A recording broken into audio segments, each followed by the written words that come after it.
Oi, gente, tudo bem? Meu nome é Vitória e hoje eu vou falar sobre o livro Quarto de Despejo, da Carolina Maria de Jesus, que foi publicado pela primeira vez em 1960. É triste a condição do pobre na terra. É triste a... Primeiro, eu já quero deixar avisado que o vídeo aqui embaixo na timeline vai estar dividido por estampas de tempo, então quem preferir assistir dessa forma, isso vai estar feito. A minha edição é essa daqui da Ática. Ela tem letras coloridas, é bem tranquila de ler, ela tem desenhos também. Ela tem um bloco de curiosidades no final, mas eu acho que faltou um pouquinho, tipo um pós-fácil, um prefácio, porque a gente lê, a gente acaba querendo um pouco mais, sabe? Tem muita gente estudando a Carolina, então não seria difícil colocar isso. Em resumo, esse livro é a história de uma mãe solteira, moradora do Canindé, que é mãe solteira não só pelo destino, mas como uma estratégia de sobrevivência, né? Porque em alguns momentos deixa entender que era proposital ela ser solteira. Ela tenta conseguir melhores condições de vida para os filhos dela e para a vida dela, né, em geral, pela escrita. E o formato do livro é um diário. Na época em que ele foi publicado, ele fez um sucesso muito grande, porque ele traz uma narrativa assim, sem romantizações, um tom de denúncia muito forte, relatos pesados de fome, de pobreza. Ele já foi traduzido para uns 13 ou 14 idiomas. E em cada país em que ele foi publicado, escolheram alguns trechos do livro, né, para publicar. E escolheram capas bem sensacionalistas, assim. E cada um tem um título. Então, sei lá, nos Estados Unidos tem Criança das Sombras, Criança da Fome. A Carolina Maria de Jesus, ela nasceu mais ou menos em 1914. Ela sempre teve interesse pela leitura, pela escrita. E ela morreu em 1977. O livro mais famoso dela foi esse, Quarto de Despejo. Mas ela produziu muitas outras coisas que eu ainda não li. Só de diários ela tem mais 5. Casa de Alvenaria, Provérbios, Pedaços da Fome, Meu Estranho Diário e o Diário de Bitita. O Diário de Bitita fala mais da infância dela. Ela também tem um livro de poemas, né? Os poemas dela foram organizados em um livro. E ela também fez um álbum de sambas. A música que eu coloquei no início do vídeo é uma música da Carolina. Ela foi mãe de 3 filhos, um deles morreu jovem. E uma das filhas dela, a Vera, ela tem uma atividade muito intensa de tentar recuperar a memória e a trajetória da mãe dela. Então ela tá sempre dando entrevistas sobre a carreira da mãe dela, sobre como a mãe dela criou ela, esse tipo de coisa. E ela tá tentando reorganizar o acervo literário da mãe. Bom, aqui eu vou falar livremente sobre o enredo, porque como é um diário que fala do cotidiano, eu acho que não existe muito essa coisa de spoiler. Acho que tudo tem muito a ver com o modo como a Carolina escreve, então, tipo, eu posso contar trecho por trecho do livro e quem pegar pra ler vai se surpreender do mesmo jeito e vai sentir as mesmas coisas, sabe?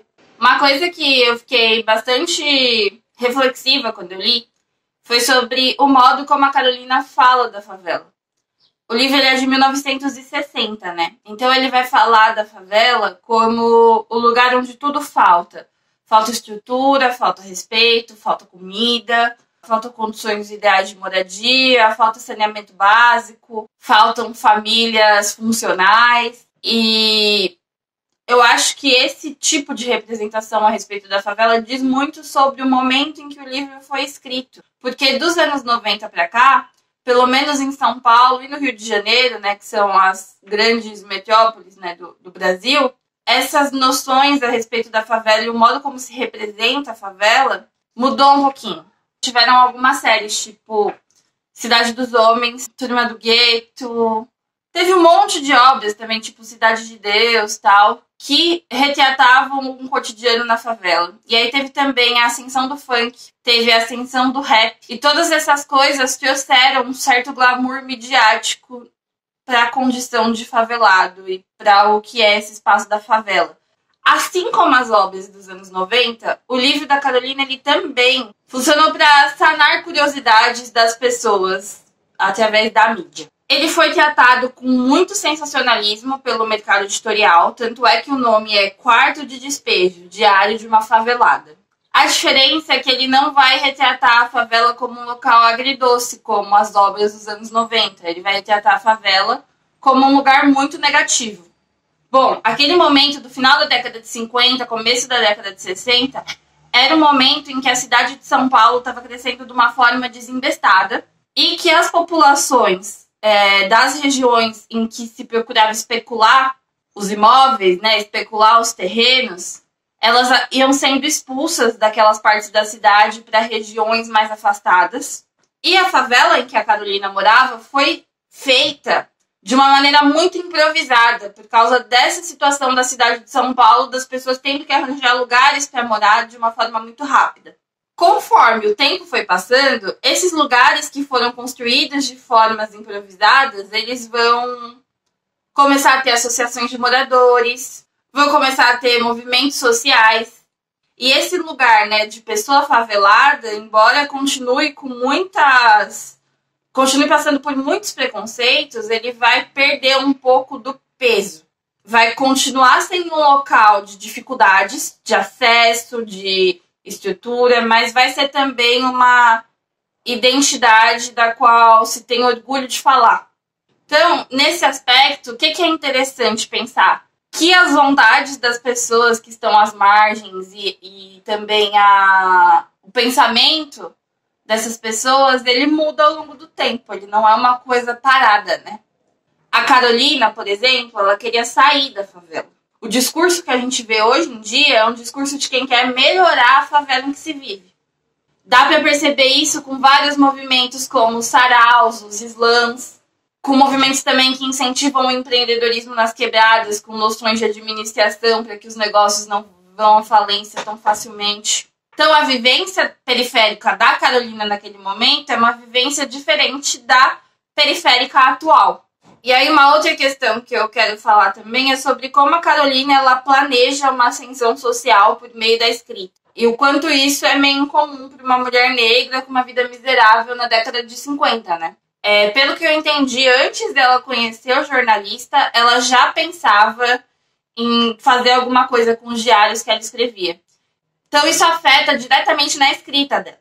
Quando você escreve para outra pessoa, você vai escrever de uma forma diferente de quando você escreve para você mesmo ou só para ficar guardado. Ela vai planejar esse diário publicamente. E muitas vezes tentam infantilizar a escrita da Carolina como um lugar de um simples desabafo, quando ele não é. Ele tem alguma intenção literária ali na sua escrita e ele não é um simples diário que a pessoa escreveu para ficar guardado. E quando você pensa essa estratégia da Carolina de ascender por meio da escrita, isso torna ela uma figura muito única na época em que ela viveu. E ela estava sempre procurando estofo literário, assim, para a cabeça. Então, ela estava sempre procurando materiais que ela pudesse ler e materiais em que ela pudesse escrever. E a mídia, o mercado editorial, não aceitaram muito bem como a Carolina é única enquanto autora. E deixaram ela no local de mulher favelada. Então, eles vão tentar o tempo inteiro colocar a obra dela não como a obra de uma escritora, mas como a obra de uma... Vai ser sempre esse sensacionalismo em cima da palavra favelada. O Quarto de Despejo ele vai ser muito vendido por uma curiosidade mórbida das classes mais altas em saber como é a vida dentro das favelas. A Carolina autora, então, vai ficar de lado perto da Carolina favelada. E o tempo inteiro ela vai ser perseguida com esse estigma e não vão deixar ela publicar com o mesmo sucesso outras obras. Não vão se abrir para as outras coisas que a Carolina tem para falar. E as classes médias, né, porque a Carolina vai ascender um pouquinho, as classes médias não vão deixar a Carolina pertencer àquele mundo deles em momento algum. Chegaram a desconfiar da veracidade do texto, a desconfiar que o texto tivesse sido escrito pela Carolina. A Carolina, então, ela vai fugir do espaço social que foi relegado para ela, mas as estruturas vão conseguir lembrar para ela qual é o espaço dela e vão conseguir limitar a trajetória dela por meio desse espaço. A filha dela conta que a Carolina queria ser muito lida, que ela queria muito ser publicada, que ela queria muito ser vendida e que ela vai fazer isso do próprio bolso muitas vezes. A fama dela durou pouco, ela não ganhou muito dinheiro com as vendas, mas a vida dela melhorou. Ela saiu da favela do Canindé, Ela comprou um sítio em Parelheiros e ela viveu nesse sítio em Parelheiros até o final da vida dela. Pensando no destaque internacional do livro, na quantidade de vendas, era para ela ter tido uma melhora ainda mais significativa na vida e era para ela ter se tornado uma autora que é publicada com maior constância no mercado editorial e não de forma independente.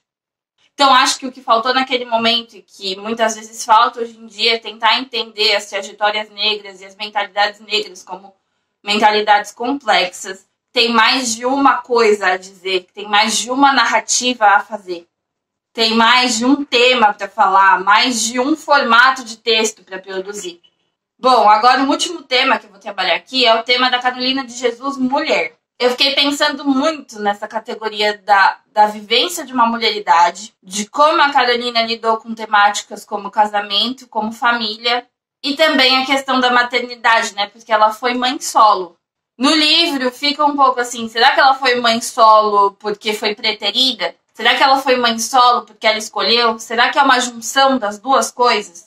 Qual é o tipo de escolha que está envolvida nesse processo, nessa vivência da maternidade? Do que eu entendi, a Carolina ela escolheu não casar. Mas isso não é uma escolha com a qual ela está feliz 100% do tempo.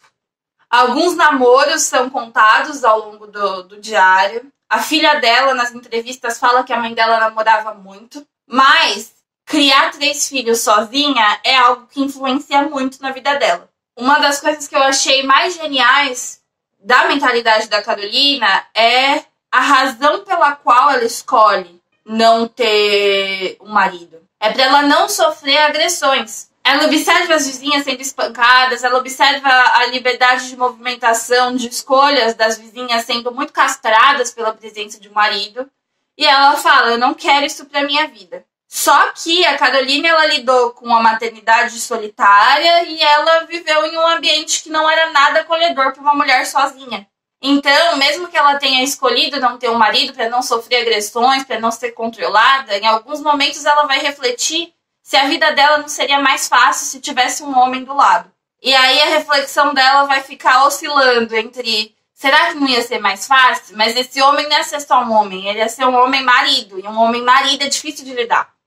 E isso é algo muito rico para mim dentro da mentalidade da Carolina, porque a estratégia dela, então, para não ter que lidar com esse homem marido, vai ser ter relações mais desprendidas. Ela vai optar por não aprofundar muito os relacionamentos dela. E pensar o casamento, eu acho que foi uma das coisas que mais se fez ali na segunda metade do século XX. O feminismo de segunda onda, aquele feminismo que estava rolando ali naquele momento, estava se estruturando enquanto um pensamento político, um pensamento de ação, e que vai se concentrar muito nas classes médias e altas, vai questionar o casamento. Se essas mulheres que têm alguma vantagem em relação a bens, etc., por meio da instituição casamento, estão questionando como o casamento vai afetar a vida das mulheres, pense em como essas uniões não afetam a vida das mulheres mais pobres. Então, ver uma mulher mais pobre pensando ativamente sobre o casamento é algo que a gente tem que prestar atenção. O que o casamento vai trazer de bom para uma mulher mais pobre? E aí, com casamento, eu não estou falando de qualquer união entre homem e mulher. O casamento ele é uma instituição, ele é a base da nossa sociedade. Ele é a base do patriarcado no Ocidente. O mundo do trabalho é uma realidade inevitável para as famílias mais pobres. A Carolina é uma mulher independente desde que ela se entende por gente. Ela tem que ganhar o dinheiro dela desde mais ou menos a adolescência. Como é então que ela aceitaria alguém que controle onde ela trabalha, com quem que ela vai? Casamento ia compensar na situação da Carolina? Ia valer a pena casar com alguém? Então eu acho genial a gente ter um relato da década de 50 que vá pensar criticamente a instituição do casamento vinda de uma mulher pobre, favelada, de uma grande metrópole que está em uma expansão desenfreada. E aí hoje foi isso. O livro, ele desperta muitos sentimentos. Eu acho que quando a gente lê ele mais novo, quando a gente está mais jovem, a gente está mais aberto para se deixar levar pela história do livro. E quando a gente lê ele com um pouco mais de de informação, um pouco mais de noção das estruturas sociais, a gente acaba se deixando levar por outros aspectos, tipo o que está em volta do quarto de despejo. A noção de quarto de despejo é muito bonita, é uma metáfora muito legal, porque por que ela chama de quarto de despejo? Porque é um local hostil. Ela fala que é um quarto de despejo da sociedade, que lá jogam tudo que não querem. E isso para mim é uma palavra muito forte, muito mais forte do que esse subtítulo Diário de uma Favelada, né? Acho que quarto de despejo é o título perfeito, realmente.